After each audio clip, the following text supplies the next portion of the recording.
বাংলাদেশে আনুষ্ঠানিকভাবে যাত্রা শুরু করল ইলন মাস্কের স্টারলিংক ইন্টারনেট পরিষেবা। এতদিন যেখানে সমুদ্রের তলদেশ দিয়ে সাবমেরিন কেবল ব্যবহার করে বিশ্বের বিভিন্ন দেশে ইন্টারনেট সংযোগ দেওয়া হতো, সেখানে এবার মহাকাশে স্থাপন করা স্যাটেলাইটের মাধ্যমে পৌঁছে দেওয়া হবে ইন্টারনেট, যা কিনা কিছুটা স্যাটেলাইট ভিত্তিক টিভি চ্যানেলের মতো কাজ করবে।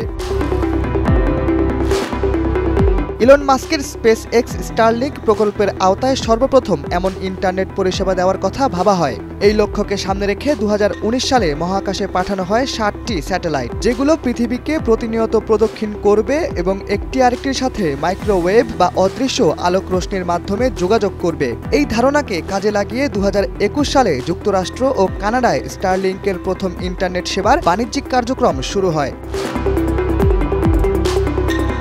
এতদিন সমুদ্রের তলদেশ দিয়ে যেসব কেবলের মধ্য দিয়ে এক দেশ থেকে আরেক দেশে ইন্টারনেট সেবা পৌঁছে দেওয়া হতো, সেসব কেবলের মধ্যে ব্যবহার করা হতো আলোক তরঙ্গ। কম্পিউটারের বাইনারি সংকেতকে আলোক তরঙ্গে রূপান্তরিত করে এ কাজটি করা হতো। তবে এবার এ কাজে স্যাটেলাইট ব্যবহার করার ফলে এবার এক দেশ থেকে আরেক দেশে ইন্টারনেট পরিষেবা পৌঁছে দেওয়ার জন্য সাবমেরিন কেবলের পরিবর্তে ব্যবহার করা হচ্ছে স্যাটেলাইট, যার ফলে কেবলের দৌরাত্ম্য থেকে বেঁচেছে বিশ্ববাসী। প্রায় সময় দেখা যেত সমুদ্রের তলদেশে কেবলগুলো ক্ষতির মুখে পড়ত, যার ফলে ইন্টারনেট সেবা পেতে কিছুটা বিঘ্ন ঘটত। বর্তমানে বিশ্বের প্রায় 125টিরও বেশি দেশে স্টারলিংকের পরিষেবা পাওয়া যাচ্ছে। তবে এই সুবিধা থেকে একেবারে বিচ্ছিন্ন রয়েছে Russia, Belarus, Syria, Afghanistan, Iran ও উত্তর কোরিয়া। চীন এই পরিষেবা গ্রহণের কোনো ইচ্ছাই এখনো প্রকাশ করেনি। অন্যদিকে দক্ষিণ এশিয়ায় ভুটানে সর্বপ্রথম স্টারলিংকের কার্যক্রম শুরু হয়। এবার বাংলাদেশেও শুরু হলো স্টারলিংকের আনুষ্ঠানিক পদযাত্রা।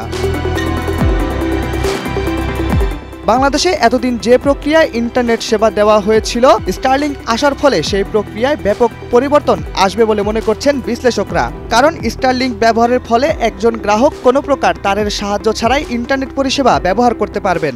এমনকি এই ইন্টারনেট সেবা নিতে হলে তাকে যেতে হবে না নিকটস্থ কোনো ইন্টারনেট প্রোভাইডারের কাছে। ঘরে বসে সহজ কয়েকটি পদক্ষেপের মাধ্যমে তিনি সংযুক্ত হয়ে যেতে পারবেন বিশ্বের সাথে। এমনকি আরও বলা হচ্ছে, ইন্টারনেটের গতি নিয়েও গ্রাহকদের তেমন কোনো সমস্যায় পড়তে হবে না। গ্রাহকরা নিজেদের ইন্টারনেটের খরচ ঘরে বসেই মেটাতে পারবেন।